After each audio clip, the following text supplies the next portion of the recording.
皆さんこんにちは。南インド古典舞踊家バラタナティアムダンサーのエリナです。インドから帰ってきてですね、子供の誕生日パーティーがあって、その日のすぐに子供がインフルエンザにかかっちゃって、でその後に私も漏れなくインフルエンザにかかってしまいましたでちょっとお聞き苦しくてすいませんね。喉がカラカラですいません。それでですね、3日目が終わってパフォーマンスが終わってやっとほっとしたんですよね。やっとリラックスできると思って、でその次の日ですよね。次の日は何が予定されてたかっていうと、朝10時からバスでどこに行くのかなと思ってたら、首相官邸っていうんですか、プレジデントハウスのところまでバスで行って、でそうだ、その日はなんか授賞式っていうかサーティフィケートねもらえるから、きっといっぱい写真撮るから、みんなサリーで行く人とかって言って、綺麗な格好をしていこうって言って、私もサリー着たんですね。お気に入りの赤いサリー着たんですね。で、バスで、首相官邸まで行って、そしたらね、やっぱりねすごいね綺麗なんですよね、道が。で後でお友達にビデオ見せたら「インドすごい綺麗」とか言って言われて「インドがこんなに美しいと思わなかった」とか言われて、まあ確かに道も広いし、歴史的なね建物が並んでるじゃないですか。でやっぱりねそこいら近辺はねセキュリティもしっかりしてるし、ゴミも落ちてないですよねだから綺麗確かに綺麗ですね。でデリーの建物はやっぱりなんかチェンナイと違いますよね。なんかあれなんていうのかな、ライムストーンっていうんですか、なんだっけ、タージマハールの元になったやつデリーにあるじゃないですか。フマユントンだっけ、なんか私あれ大好きなんですけれども、なんか茶色い石でできたミニタージマハールみたいな、私はそこ好きでよく行くんですけど、よく行くっていうか何回か行きましたいう感じで、ああいうなんかちょっと茶色の石で建てられてますよね。それがなんかチェンナイとまた違いますよね。あれがすごい素敵ですよね。デリーの建物ってね、歴史的なそういう建物が並んでて、でね首相官邸からインディアゲート、インド門まで一直線でねバーンってつながってて、でまああんまり近くに行けなかったんですけど、そこのね近くまで行って、セキュリティのとこまでね泊まって、みんなでね写真撮って、まあ別にそこではね偉い人に会ったりしませんでしたけれども、でその後にIGNCA に行ったんですね。で IGNCA っていうのはインディラ・ガンディ・ナショナル・センター・フォー・デ・アーツということで、芸術関係の、組織ですよね。でここの IGNCA が去年のプラティバサンガムのパートナーシップで、共同開催だったんでしょうね。だったらしいんですね。で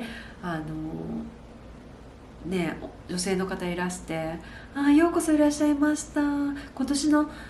プラティバサンガムはいかがでしたかって言って、すごいにこやかにねでいらっしゃ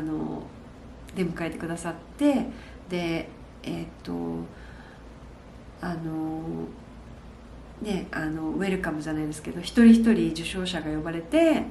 で布インドで行くとこうね、ウェルカムのね、歓迎の意を表してこの布をねかけてもらいますよね。そういう感じで一人一人名前を呼ばれて布をかけてくださって、歓迎してくださったわけなんですね。で、去年の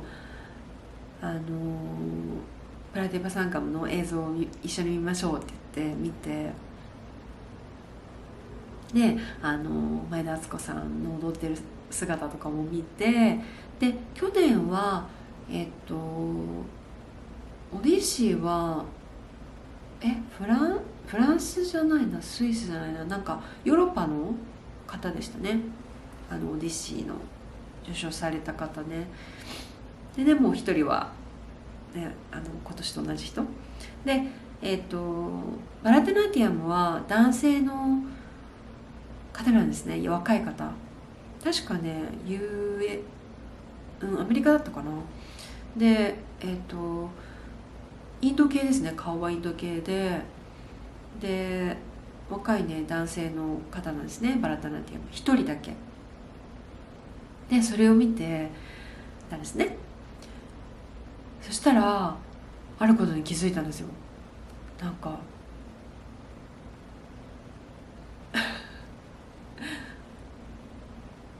なんかね、時間が長いじゃんみたいな。去年の方が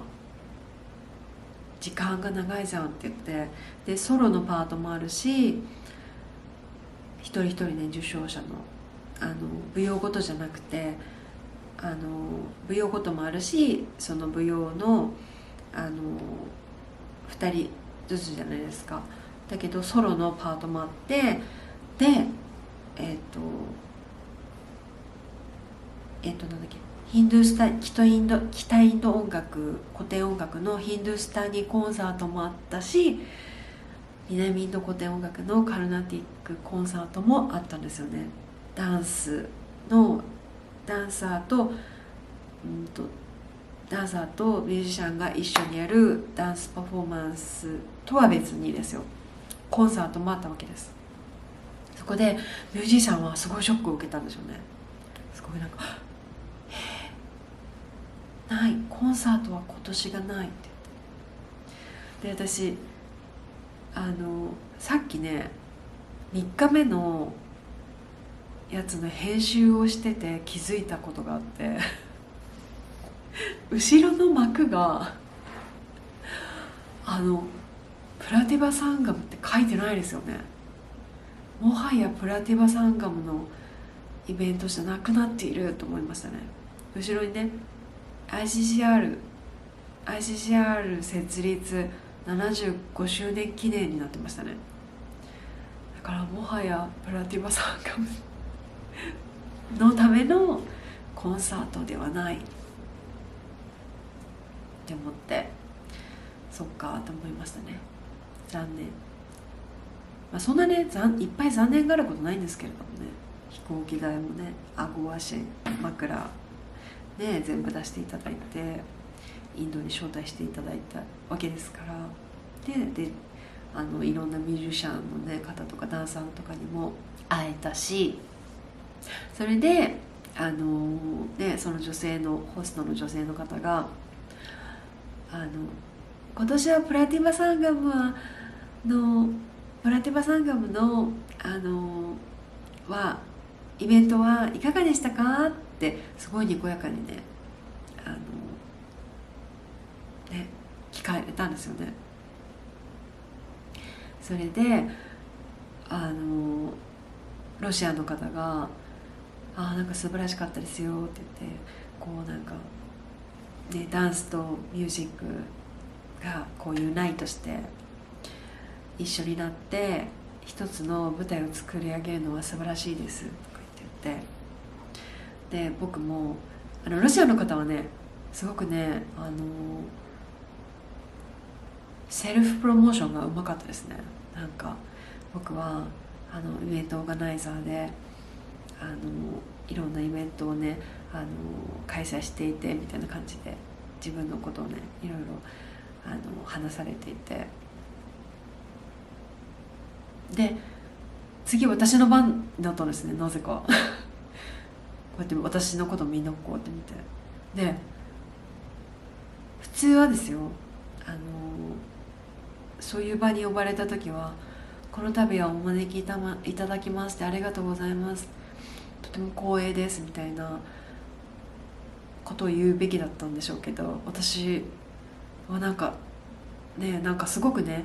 どこで自分のフィードバックを言えばいいんだろうってずっと思ってたんですね、この旅の中で。で次の受賞者のために何か改善しないといけないと思って、ですごいなんかねもう飛行機なんかイベントがイベントの日程が変更になって、で飛行機のチケットも3日ぐらい前に発行されて、でホテルの場所も1日前に知って、ですごくね子供の面倒を見るナニーさんとかがアレンジするのがすごい大変だったんですよとか言ったんですね。そしたらそのホストの女性の方がすっごいびっくりされて「へえ」って言って、なんか普通はね私はこの場に来れて光栄ですみたいなことを言うべきだったんでしょうね、多分ね。でも私がなんかそんな、ね、大変だったみたいなことばっかりをつらつら言ったもんだったからすごいびっくりされて「あなたはすごい強い女性だわね」とか言ってなんか言われちゃって申し訳なかったんですけども、その後にねもうお時間ありがとうございましたとかって言ったんですけど、後の祭りでしたね。でその後にミュージシャンからも多分言いたいことありますよとか言って振っちゃって、でミュージシャンの方も私の、ね、振りのせいでなんか自分たちのコンサートの時間がなくって今映像を見て去年はコンサート音楽だけのコンサートがあったのを見てすごいショックだったんですねとかいうことを言って、でその方もねそうだったんですねみたいになって、去年はねこの素晴らしいコンサートやったんですよとか言ってその映像を見てくださいとか言って映像をまた見て、ですごい和やかな和やかなお茶会みたいな感じで過ごすはずが、なんかすごいショックだったんでしょうね、その方も。なんかで最後に皆さんからいただいた貴重なご意見は必ず上の者に伝えますのでみたいになって、なんか申し訳なかったですね、場を壊すような発言をして。で後でオディシーのね同じぐらいの年齢のね方にね「私あんなこと言っちゃってよくなかったかしら?」って言ったら「うんよくなかったね」って言って、だってこれをオーガナイズしてるのは ICCR だからちょっと場違いな発言しちゃったよねって言われて、でこの IGNCA は去年のパートナーシップで今年は何にもね全然関わってないから、だからちょっと言ったのは良くなかったと思うって言われたんですね。ですごい後悔して申し訳なかったなと思ったんですけれども、そしたらなんかロシアのねデニスさんは「いや行った方がいいよ」って言ってデニスさん強いから。でねICCR で言わなきゃいけなかったのに、その ICCR の上の組織に行ってちょっと悪かったかなと思って、なんか誰か ICCR の人がね叱られてないといいなとちょっと思ったんですけれども、ちょっと場違いな発言をしてしまいました。私そういうとこがありますで反省しました。でその後に ICCR オフィスに戻ったんですね。で ICCR オフィスに戻ってみんなでランチっていうことで、でもランチの前にミーティングがあったんですね。で ICCR の偉い方が来て、で一人ずつ自分のことを自己紹介して、そしたらなんかテレビ中継みたいなのもしてて、そうだそれね、そのミーティングがあるって言って、ミーティングの時にミーティング室に入ったんですね。そしたらジャイラクシミ・エジュワールさんがいらっしゃったので、なんか最初はね、あれなんか似てるけどこの人もしかしてと思ってこう二度見してチラチラチラって見て、でそしたら本当にねジャイラクシミさんだったんですね。でジャイラクシミさんって誰って皆さん思うかもしれないんですけど、バラタナティアムハウトゥーっていうハウトゥー本ですよね。バラタナティアム、私にとってはなんかバラタナティアムの南インド古典舞踊バラタナティアムのバイブルみたいな、ね、の書いてる出版された方なんですね。でその方はカラクシェトラ出身で、私のね卒業した大学舞踊の大学のカラクセットラ出身で、バラタナティアムの全部のステップとかを事細かに書いてある本を出版されてるんですね。で日本人のお姉さんも何人かいらっしゃったんですけど、で DVD を出版されてて、で私インドに留学する前にインドに留学しようって決めた時に、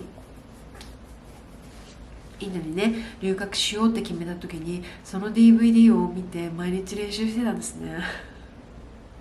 DVD を見ながらね、その時はね女性専用の寮みたいなのに入ってたんですね。フリーランスのグラフィックデザイナーをしながら、でアルバイトもしながらで、それでそこの小さい6畳一間みたいなところに住みながら DVD を見ながら練習してたんですね、そのダンスの。で本物じゃんと思って、でそしたらジェイラキシメースワーさんが昔話をねされたんですね。で昔ダンスツアーに行った時になんかトイレに閉じ込められちゃったことがあって、シャンタさんが助けてくれたのよとか言ってて、でシャンタさん私のグルダナンジェアン先生とシャンタ先生の私弟子なんですね。でお話をされて、そんで私がダナンジェアン先生の弟子だってことを知ってるからだ、ね、そのお話されたのかなと思ってすごい嬉しかったんですけれども、でなんかその時にもしかしてそのジェイラクシミ・エシュワラさんがパネリスト選考委員会の中の一人だったんですよね。だからで私カラクセトラ出身だからなんか選んでくださったのかなと思ってすごく嬉しかったですね。でお話しされてたのがなんかその皆さんね応募するときにどんなねダンスを応募するのかちゃんと考えた方がいいアイテムその曲をね考えた方がいいとか言ってて、でなぜかっていうと、このねパフォーマンスをすることによっていろんな人にそのインド舞踊を知ってもらったり広めるためにやるパフォーマンスだから、応募するときにそれをよく考えて応募した方がいいよって言われたんですね。で私が応募したのはキールタナムって言ってアビナヤって言って感情表現の部分があるのと、あともう一つその結構ヌリッタって言って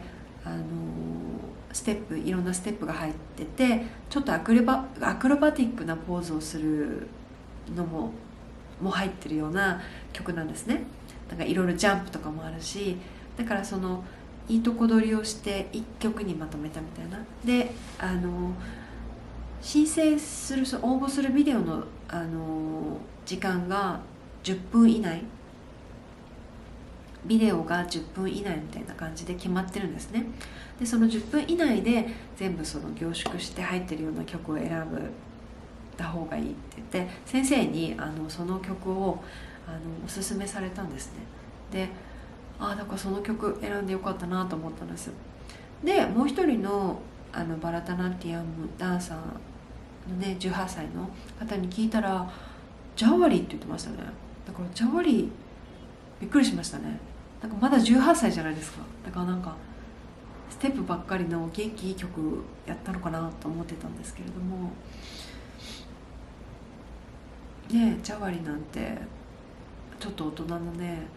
いろんな感情表現が入ったね曲だから、であんまりその応募したねビデオを見たわけじゃないのでわかんないんですけれども、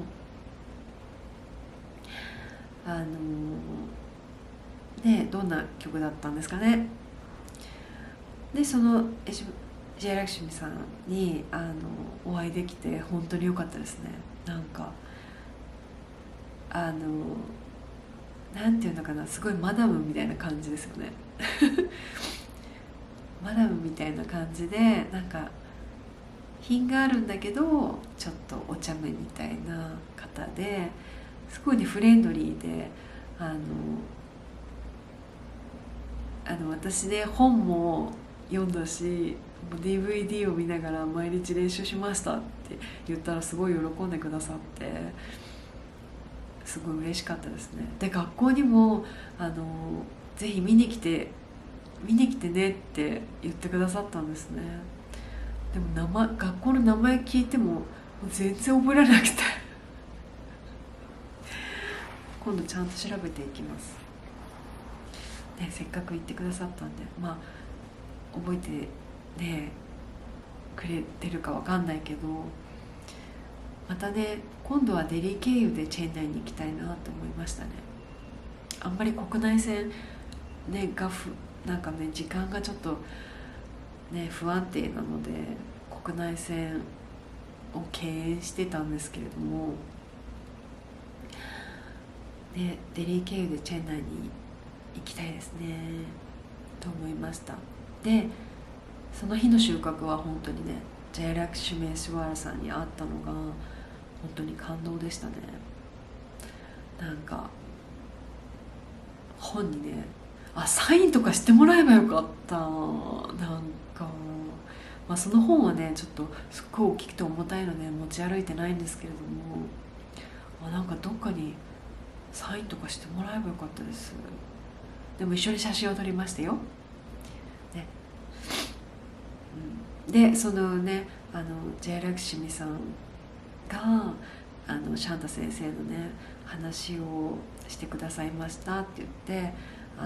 ダナンジェン先生にねシャンタ先生にメールを送ったんですけども、それで和やかにランチを食べて、そしたらなんかねフィードバックをねその IG NCA で言ったみたいなフィードバックをね言う時間が全然なかったですね。なんかテレビ用の中継の撮影をして終わりって感じで、フィードバックはじゃあメールでって言われたんで、あ、じゃあメールで言おうと思って。なんかみんなね文句とかやっぱりね聞きたくないじゃないですか。でもねすごいいろいろね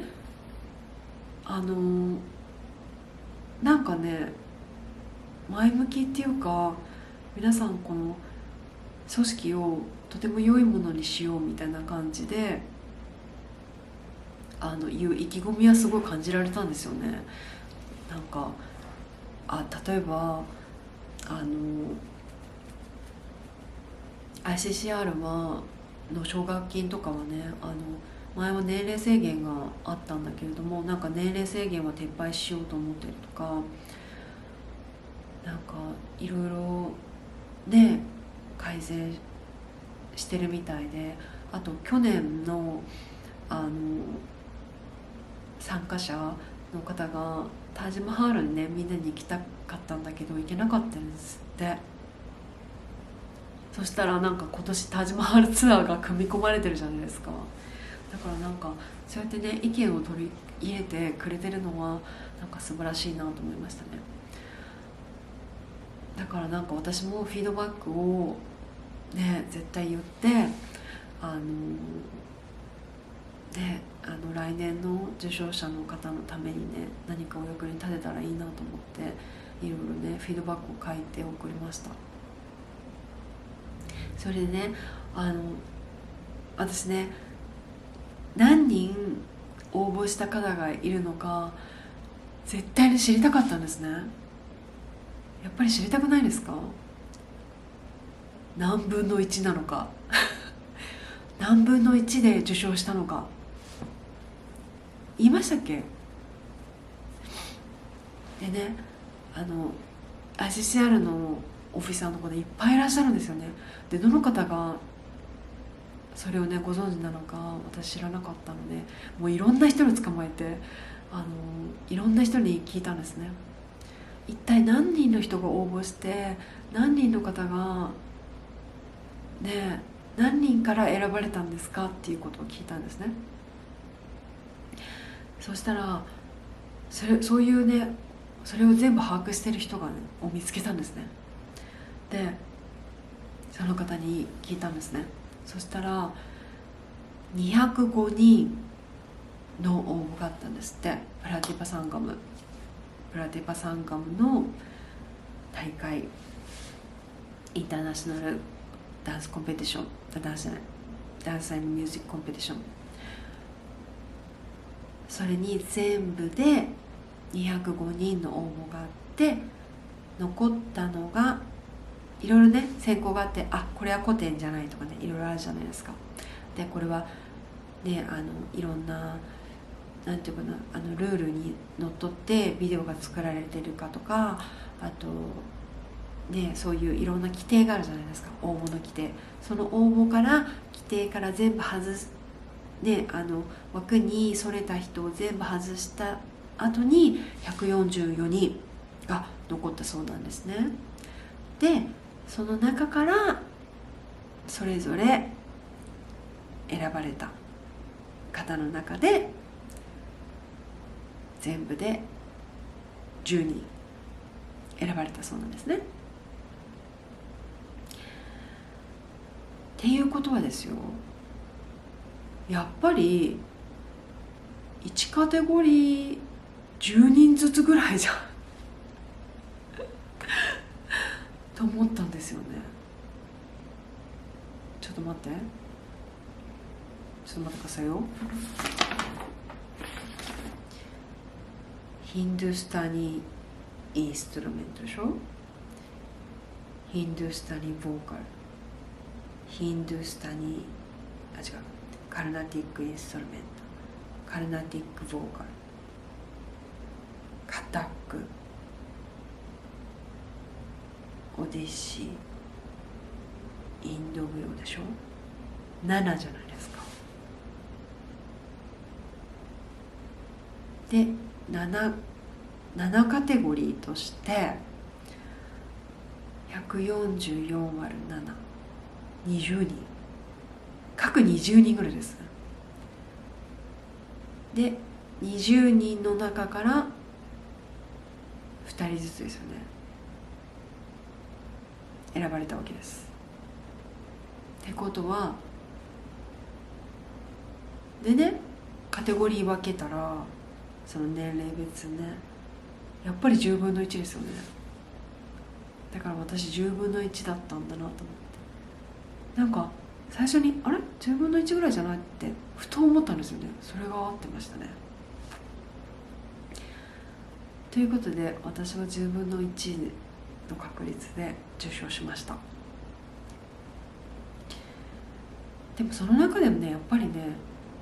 前も言いましたね、あると思いますね。やっぱり日印関係がいいっていうのはあると思いますね。だから日印関係がいいから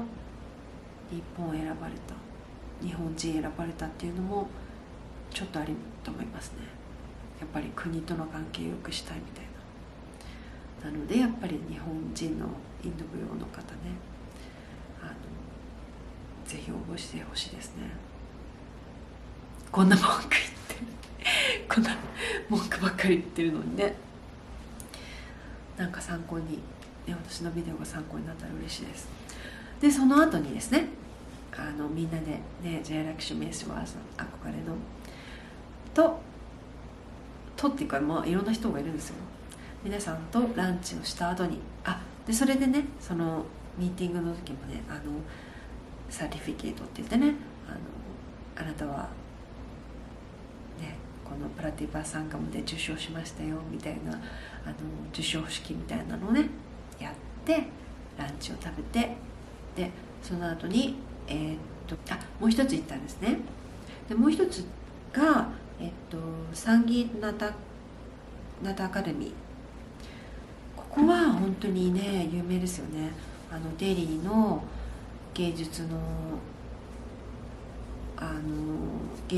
組織で一番有名なところなのかな。音楽とねダンスのところで、そこでちょっと面白い話があるんですよ。そこでですね、その日の前の日にですね、ロシアのデニスさんとお話ししてたんですね。どうやってインド舞じゃない、デニスさんはタブラ奏者なんですね。北インド古典音楽のタブラ奏者で、デニスさんがどうやってお師匠さんで今のお師匠さんに就いたかみたいな話をしてたんですね。で前日にあるお師匠さんについて勉強していたら、なんか10代の頃からもうねデリーに来てタブラの勉強されてたんですって。で10代の時にお師匠さん、タブラのねお師匠さんについて勉強してたら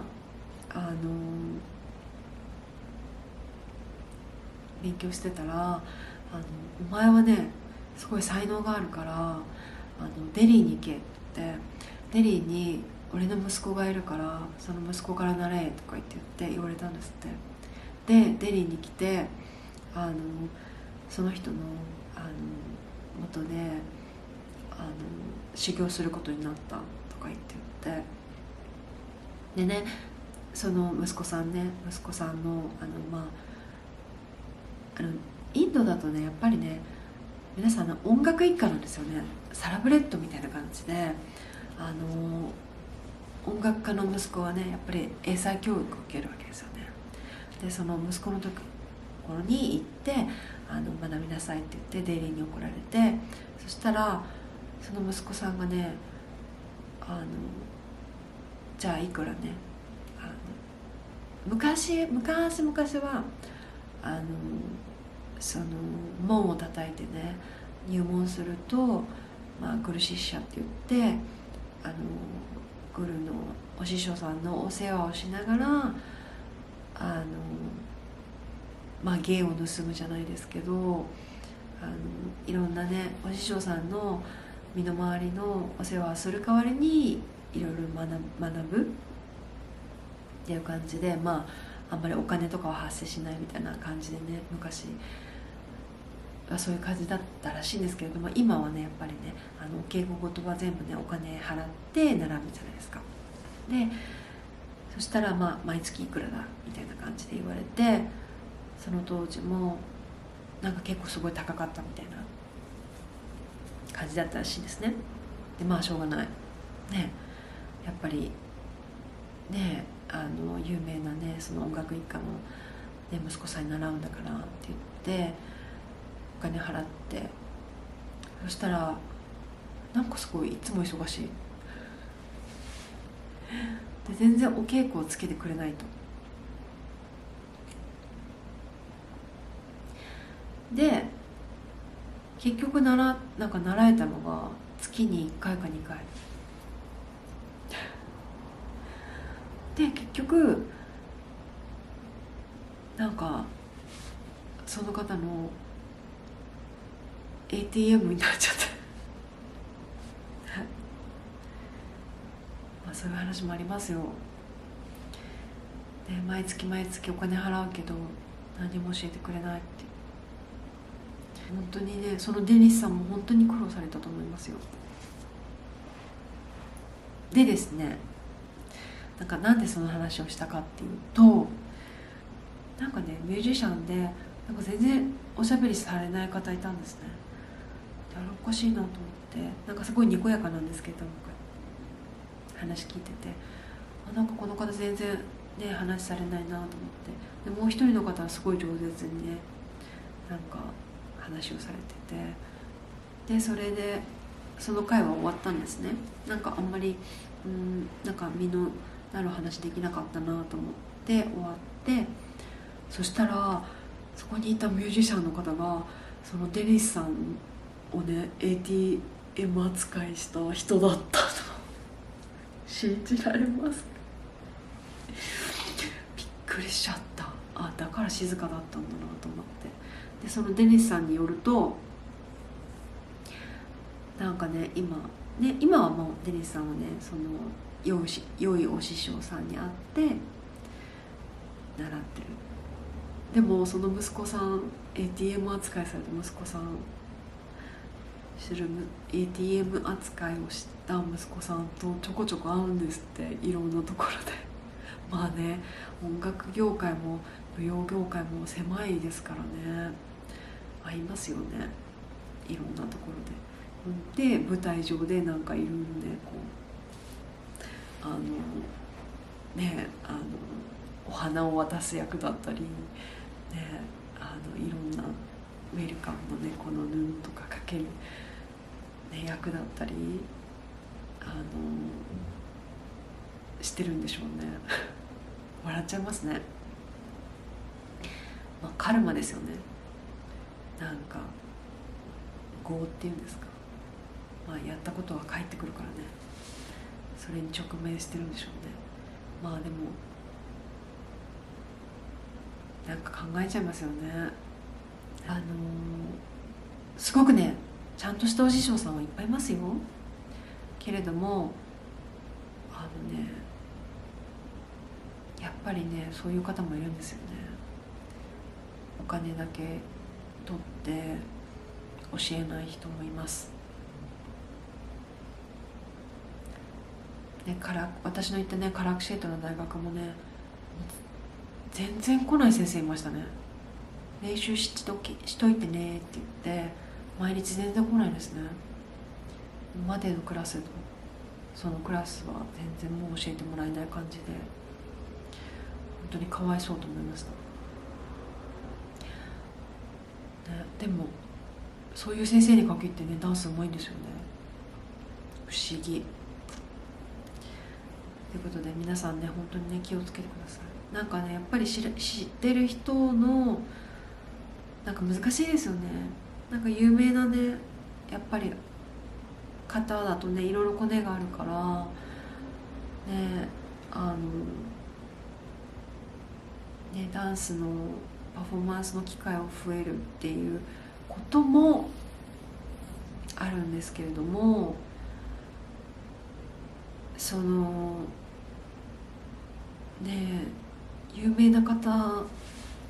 のところ行っても、その方が本当に教える気があるのかっていうのも見極めないといけないっていうのもあります。あと教え方がうまくない人もいますね。すごくいいダンサーでも教え方がうまくない人もいるし、すごくいいダンサーではないけれども教えるのが上手な先生もいます。で、私インドに行った時にダナンジャン先生に習った時に、外国人はねみんなグルショッピングするって言ってね言われたんですね。お金を出してグルを買うじゃないですけれども、でもやっぱりお金を出したらちゃんと習いたいですよねだってインドまでわざわざ行って習えなかったら本当に悲しいじゃないですか。だからちゃんと行って見学して見極めて、この方は本当にいい人なのかなっていうことを見極めて習えた方がいいですよね。でね、それでそのすごい上手にねおしゃべりしてたミュージシャンの方、私名前ちょっと存じ上げなかったんですけれども、グルはね神様だとか言ってて、グルをリスペクトしてね神様扱いしなきゃいけないよって言ってたんですよね。それがさらにその ATM の話と相まってすごい今となっては笑っちゃうみたいな感じですよね。で、私が個人的に思うのはですね、ダナンジャン先生もシャンタ先生もねすごいいい方でね、私はそんな思いを しなかったのでラッキーだったんですけれども、やっぱりねスピリチュアルグルとは違いますね。精神的になんていうのかな、例えば宗教的っていうか、自分のスピリチュアリティを高めるそのものと芸術の道とはまた違うと思いますね。だから皆さんねやっぱり分けてるというか、ダランジャン先生はやっぱり芸術の海みたいな感じですよ。その知識もそうですし、芸術のことにバラタナティアムの好みに関して質問したらもう絶対に答えてくださるし、答えを持ってる。それでねすごく知識も深くても私にはもう到底たどり着けないような、もう極めてねもう本当にね上の方ですけれども、私がね一生かけてバラタナティアムを勉強したとしてもたどり着けないようなもう知識にあふれた方ですけれども、やっぱりねちょっと外国人の考え方とはちょっと違うと思いますね。あとスピリチュアルな方を求めるのは違うと思いますね。やっぱり舞踊に関してのエキスパートなのでダンサーでもやっぱり他にスピリチュアルグルーを持っている方もねいらっしゃいますし、スピリチュアリティに関して舞踊のグルにいろいろ聞くのはまた違うかなと思いますね。でもまあ私はその日本一番最初にねインド舞踊を始めた時